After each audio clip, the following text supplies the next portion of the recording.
Misha, nice to meet Great. Case. That was just Okay, me. okay, great. Okay, so are you guys ready? you. Sure. John, you ready? Yep, absolutely. Okay, so here we go. I'm just going to record it now. There'll be a brief pause and I'm going to do an introduction. Sure.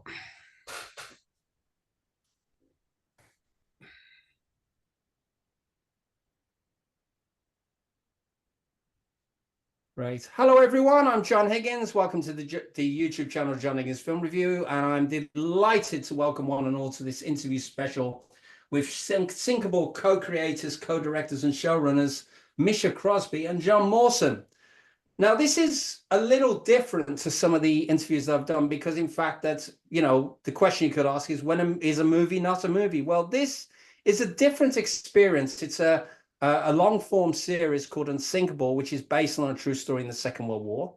And it's actually a movie on sound. And it's kind of takes us back to radio drama. So if you're into your radio dramas like Journey into Space and some of that classic stuff, then you might find this interesting. It's just been released at July the 10th, and there's 11 episodes, each of them lasting 20 minutes. And we're going to be talking about this craft and everything. So, Misha and John, warm welcome to you both. Thank Hello. you, John. Thank you very much for having us. Okay, so let's start off with the beginning. I mean, the last time I ever remember something like this was when a little movie called Star Wars was adapted into a 13-part radio drama for the BBC. I remember Mark Hamill and Anthony Daniels taking over. So listening to it, it's kind of taking me back to that. So I'm just curious, what on earth led you to sort of decide that you're going to tell a story just purely involving sound effects and dialogue? What was the startup point? Well, the initial project was based on a feature film script that John had written called The San Demetrio that he'd worked on for quite some time. And I'd read it, and we were looking to put that into development and to production to make as a feature film. And then a little thing called COVID-19 came along and changed our trajectory a little bit. And in and around that time, a friend of John's at the time called Jack Bowman, who'd done a lot of work with the BBC actually on various radio projects, came over to us and said, "Hey, have you guys ever thought about doing this as an audio movie?" To which John and I looked at each other and we said, "What the hell's an audio movie?" And he proceeded to tell us that, it was, imagine a high-end feature film with full sound design, full orchestral score. Now, maybe putting it in Dolby Atmos, but just without the pictures. And so that's kind of the origin of how it even came about as an audio. Mhm. And I mean, so let's talk a little bit because it's based on a true story. And I was just curious to know because, I mean, there's been so many war stories over the years. I mean, so many movies. We had the World of War series narrated by Laurence Olivier, and it seems to be that everybody seems to come back to World War II, and we kind of know the results and stuff like this because we have the good and the bad. We know the significance of the history, and people come back to it, and we can't forget it. Um, when were you aware of the actual true story? What was the whole backdrop for that? And tell us a bit more about that, because it's a story as somebody who is aware of war stories is not that familiar with, and I'm sure there's people watching this who are not as familiar with it. Yeah, this comes from my background, which I was a deck officer in the Merchant Navy. I was at sea for 13 years. I qualified as a ship's captain in the British Merchant Navy. And I kind of knew this story because it's baked into our DNA a little. And there was actually a movie made in 1943 called San Demetrio, London. And I started writing about, thinking about writing about the Merchant Navy, and started off with thinking about the Merchant Navy Memorial in London, just next to Tower Bridge, the Tower of London. And then in 2011, I wrote the first full screenplay. I then enlarged it up into a TV series. So, and it's something that I am very passionate about, because I do feel, and what you say absolutely echoes this, is that the role of the Merchant Navy, which was so vital to our survival in both World Wars, is starting to fade from memory. And I wanted to tell this story partly to remind people of what these guys in the Merchant Navy did and sacrificed for our country. Mm-hmm. incredible cast. I mean, I'm going to relay the cast because even I'm just amazed that you were able to assemble it. So I'm going to read this out to the audience.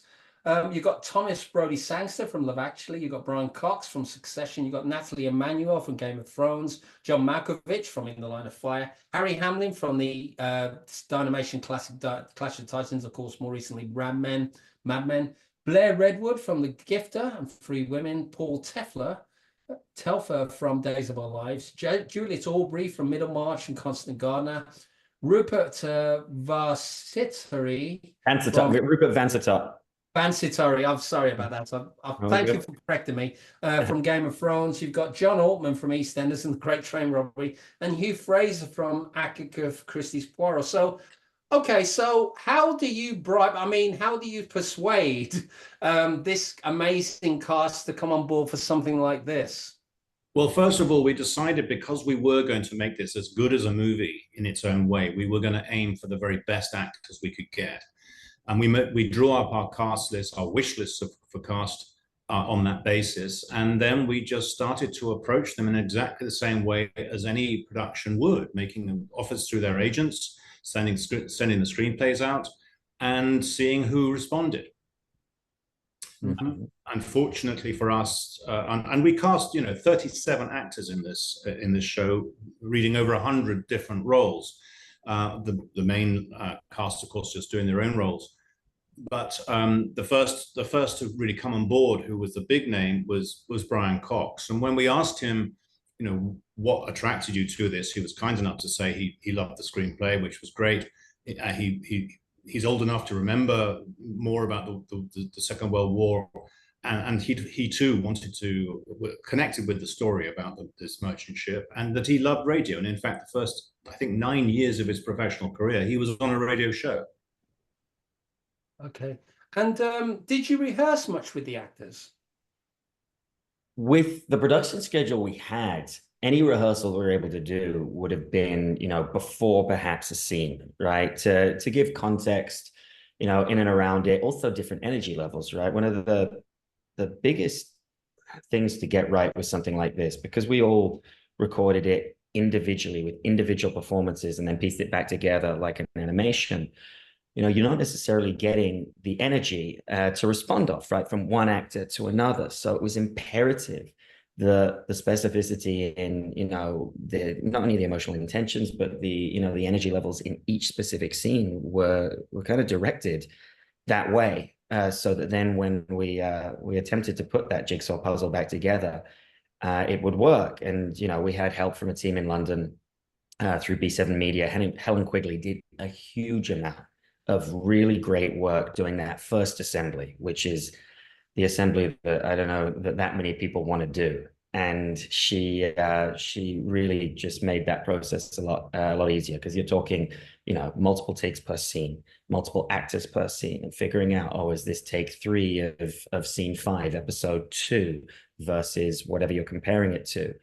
And yeah, I'd go out on a limb, and I'd hazard that most people would never know that those actors were never in the same room together. And Misha and I were directing remotely through Zoom every single actor at every single instance, and we sort of team tagged the direction on this. I was able to give a lot more background of the environment that they're in. If you're on a ship, how noisy is it? Are you walking on wood, or are you walking on metal? How much noise is there? How noisy is the sea? How noisy is the engine room? I was able to give that environment, and Misha, who has a very fine ear for truthful and accurate performance, was working with the actors on that side of things. So between the two of us, we kind of were able to get the best performances we possibly could out of each individual actor. Yeah, I mean, moving on from that, I mean, I was listening to the first episode last night, and the funny thing is, it's so eerie and complete, because you've got Brian Cox wants to look at the tanker, and then you've got a scene in there's a pub where a character is saying, "Come back to me," which is like atonement. So let's move on to the sound design. I mean, I understand it was led by Jimmy Boyle and his team, who did Band of Brothers, Casino Royale, Wonder Woman 84, Harry Potter. And it was delivered in Dolby Atmos, and it was mixed by Academy Award winner Ben Wilkins, who did Whiplash. So I want to talk a little bit about that process, because obviously You know, we know in movies, for example, Dolby Atmos is the latest score, and we have these wonderful sound mixes. So obviously, radio is a different environment, a different media. Tell us about the differences between mixing Dolby Atmos for a big movie and mixing it for radio. So we approached this like really from the onset as we would approach a high-end feature film. And so initially, you know, the ambition of this that was pitched to Jimmy and his team, who really came about because of his work in Band of Brothers, right? It's obviously a period piece. It's heavily set in that World War II era. And, you know, we figured he might have some great sound effect libraries from in and around that time. And sure enough, the specificity that he was able to bring, right, on whether it was specific types of guns, specific types of engines. When, without giving too much of a spoiler, when we have, you know, Rolls-Royce Maryland engines flying over, those are the engines that you will hear. And, you know, we worked in the same way, you know, fleshing out that detail. You know, John obviously had a fantastic, you know, unique perspective to be able to give, having, you know, spent time on ships like these. And like you said, the partnership that we had was something that I think really worked so well because of what he was able to offer from that perspective, and I was able to offer from mine. And the notes back and forth, whilst it would have perhaps been easier had COVID restrictions not been there, meant that we were able to sort of go through and specify to the time code, to the moment, exactly where we wanted to tweak things in that. And then we would just work back and through, you know, sometimes with an 8-hour time difference on notes per episode. We tried to initially put the score and the sound design in at the same time. We realized very quickly there were too many kids in the playground. You know, when you don't have a visual frame as a reference, it meant that we were kind of augmenting with those the music and adding in things there before we knew what we had in the soundscape, as it were. So we ended up working through episode by episode, sound design first. We would layer in then the composition from Stephen Endelman and his team, who did a wonderful job. And then the very last element of that, as we came in and we mixed in Atmos, and that is in a 7.1.2, I believe, that although it varies based on where you what system you have. Atmos is a very adaptable system depending on which setup you have. And what it gives, you know, whether it's a home system or a theatrical system, of which, you know, there are obviously differences in how many speakers people have, but what it gives is height.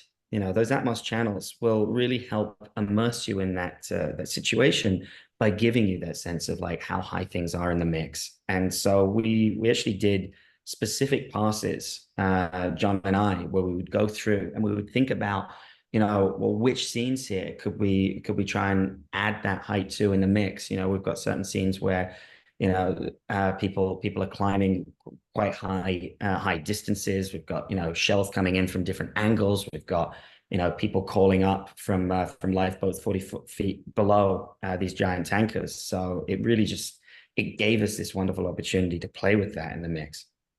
We always aimed, and I think we achieved it, that you will get exactly the same sound experience as if you were in a movie house with the highest quality sound. So let's talk a little bit about the, I mean, how long did this project take to complete? Well, the first thing that had to happen, and this was when we kicked off in sort of February, late January, February 2020, was I had to go away and completely rewrite the entire show for the ear. Every single scene had to be rewritten. We broke it down into 11 episodes, and each episode I went away, I wrote, I got notes from Misha and from Andrew and Jack in London as to how to improve things. But each episode, every single scene had to be looked at. How does this work for the ear? If not, how can we make it work, or do we do something different? That took 4 or 5 months, and we started casting and recording, I think, in September of 2020, and we did that for the next 6 months, pretty much. And then we went into post-production, which took well over a year. And I mean, actually, you've answered the next question, which was I was going to ask you about the writing process and the brief. It looks like you've answered that anyway. So, obviously, we're going through unclear times at the moment. There's a lot of stuff going on. I mean, we've got Ukraine, we've got Gaza, and obviously, you know, every year we celebrate remembrance and we remember those who gave their lives for our freedom, so we can have conversations like this. And I'm just curious to know, do you feel that this series will help to enlighten people about the Second World War because of the, you know, we do remember we have to remember the Holocaust and stuff like that. But in terms of your own perspective, is it something that you hope that younger viewers and people who are not really aware of some of these heroics are, you know, do you feel that it will give them a bit of perspective and enlightenment? Yeah, I mean, obviously, primarily this is a piece to entertain, but very much as a merchant navy veteran, would like people to have a better understanding of just how vital the merchant navy was in both world wars and just what their sacrifice involved. I mean, 36,000 civilian sailors were killed. That's an awful lot of people who aren't in the armed forces to keep us from starving to death and having to surrender. So I do hope that people who listen to this get an appreciation for just what it was like out there at that time. And the Mhm. stakes as well, right? The stakes couldn't have been higher. And if the outcome had have been slightly different, the outcome of where we're at today could have been very, very different. Mhm. Yeah, I mean, there's always a lot of stuff going on, and people often say what might have been and stuff. And of course, Robert Harris has written an alternate history of the fatherland, which is really fascinating thing. Not the one that we want to see, but it does give you a thing. So obviously, this is an unusual product. I mean, I'm just curious to know, are you planning to do more movies for the year? Projects are you going to explore different genres? Is there an IP product that you would be interested in adapting to do like as a like a long form oral series like this? I think it's TBD right now. This series took an awful lot of effort and energy and time to put together, and we're very, very proud of it. We also, as I think we mentioned initially, the feature film version of this is still very much on the cards, or at least an audio derivative, whereby we have also a television series alongside. And so there's very much an opportunity here for us to keep expanding this IP and expanding this world. Whether it continues in audio or not yet is still to be determined. But yeah, we will see. And I do have the rights to 4 more sets of stories set in the Mm. Second World War, where we would design it so that key characters from this first season would move into subsequent seasons. So yes, we very much would like to follow on with it from this. I think our hope at this stage would be to do it in the video sphere rather than the audio. The audio is tough. Audio is tough. It's not as expensive as doing it visually, but as, you know, judging from what we've told you already, I think you can understand that to create something like this is tricky. And now we have no narration in this. The story is told entirely by the people, but we did have a true court case that happened a couple of months later that springs up out of the events, and I was able to use that when writing to link, to explain a little bit without any clunky exposition what was going on and what was happening. I think that's something that's difficult to have to do on every instance. Mhm. I mean, let's talk a little bit about the creative influences. What were the influences for film, television, and radio that sort of helped shape your vision for your kind of idea for the show? I mean, what were the things that you looked to? What were the references you looked to as a kind of guide?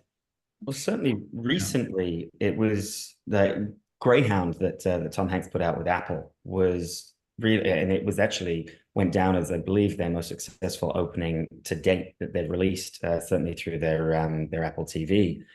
I thought it was, you know, from a VFX perspective alone was extraordinary, and you know, John had a lot more knowledge about the workings of those type of battleships than I, and I would sort of go back and I would question with him, is like, hey, were they really this maneuverable? They go, yeah, absolutely. And so we're talking 100 years ago or so, for them to be able to turn on a sixpence like that, and the engineering that they had was, it's still fascinating to me. But the original inspiration came out of, again, it was something that John had seen quite some time ago. There was an original movie version of this story, which was is it Unsinkable London 1942? Is that what it's called? San Demetrio, London, black and white film done by his friend, and it's an okay piece. I mean, they had access to a ship of the type, which was great, but obviously the special effects in terms of battle scenes were of their period, and therefore I felt when I started to write this as a movie that special effects had got to the point where we could make this look amazing. Mm. And then what we ended up doing was making it sound amazing without looking at all. But my references were some of the great war movies, British war movies, such as In Which We Serve and The Cruel Sea. And I also wanted to feel very much for them on the music side. I wanted very much a David Lean epic sweep, and our fantastic composer Stephen Endelman really delivered on that. Yeah, working with Stephen on this was something that was really a joy. Once we got into the swing of things, to be able, and it's so fundamentally important for an audio, right? To be able to augment and create those worlds and expand, you know, where we're at emotionally. It was it really helped the whole thing bind together once we got it right. Okay. Got a few more questions before we wrap up. I mean, where can people learn about this film and the context on social media? What are the social media handles? So John and myself have individual ones. I'm at Misha Crosby. John, I believe, is at John Mawson. Is that right? That's right. And then there is an Instagram page floating around for the show as well, which is at unsinkable.1940. There'll be, you know, that is certainly tagged with all new posts, new news stories and things going on about it. And the show is available.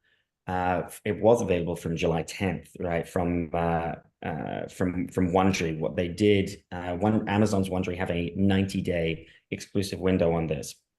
And the first 2 episodes are available for everybody at this point, and you can get them through Wondery itself, through Apple Podcasts.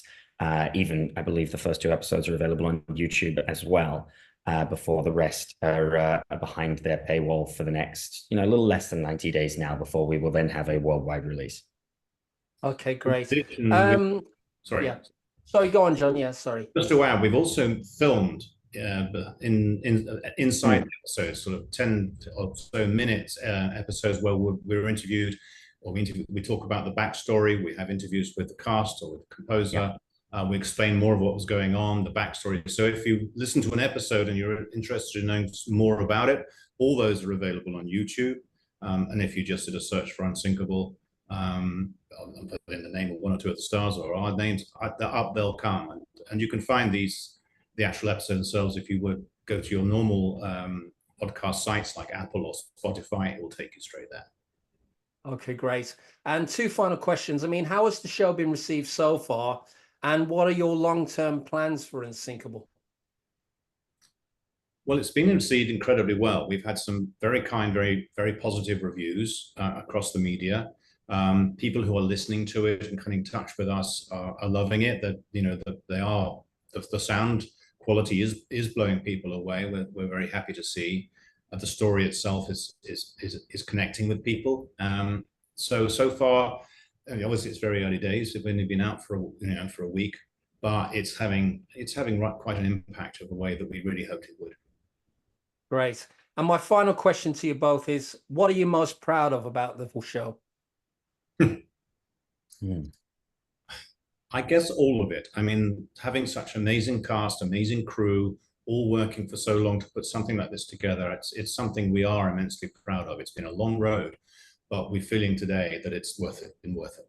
Yeah, just to add to that, I think it's the way we put it together. You know, we were under some restrictions in how we were able to work, right? And the fact that those teams of which, you know, we had talented people of the highest level, some of the finest people in their craft in the world, all came together, and in many cases were working in isolation. But to be able to then, you know, have that bind and link up the way it did, and turn into something that's a living, breathing thing, I think that's something that I would be most proud of.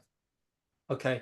Well, Misha, John, thank you so much for your insights about this show. I mean, I'm sure that as word of mouth spreads and everything, people will grow towards this, and I'm hoping it will sort of give people back a sense that, you know, you don't have to see, you can actually listen, and you can listen on an Audible thing or something, and it will probably enlighten people about the history and the legacy of what the Second World War represents. So thank you both. Just wrapping up, this interview and many others are available on my YouTube channel, John Higgins Film Review, which you can get on YouTube. Just subscribe and like the channel, because the more likes I get and the more subscriptions, it'll help me continue the legacy of all this work that I'm doing. You can read some of my reviews and articles on filmandtvnow.com, and I launched my film resource website, What Movie, recently. Support independent films, support independent creatives like Misha and John. And on that note, I just want to say thank you again to both of you. Thank you so much for having us, John. Cheers, John.